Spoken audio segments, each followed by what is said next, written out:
பரமாத்வைதம் என்றால் என்ன? சற்று ஆழ்ந்து கேளுங்கள். இந்த பரமாத்வைதத்தை முழுமையாக புரிந்து கொள்ளுங்கள்.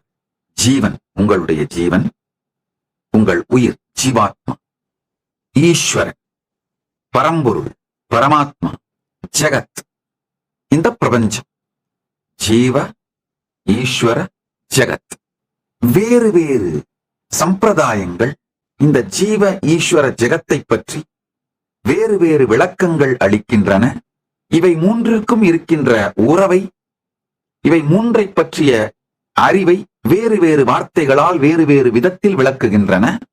வேறு வேறு விதமான தர்க்கம், தத்துவம் இவைகள் மூலமாக இந்த மூன்றை பற்றியும் விளக்க முயற்சிக்கின்றன. ஒவ்வொரு சம்பிரதாயமும் சில தெளிவுகளை அளிக்கின்றது, சில கேள்விகளுக்கு பதிலளிக்கின்றது, பல பதில்களை கேள்வி கேட்கின்றது, சில பதில்களை தருகின்றது, பல கேள்விகளை தருகின்றது. அந்த கேள்விகளை தாங்கிக் கொண்டு நாம் நமக்குள் தேடும் பொழுதுதான் பரமசத்தியம் என்ன என்பது நமக்குள் அனுபூதியாக விளங்கும்.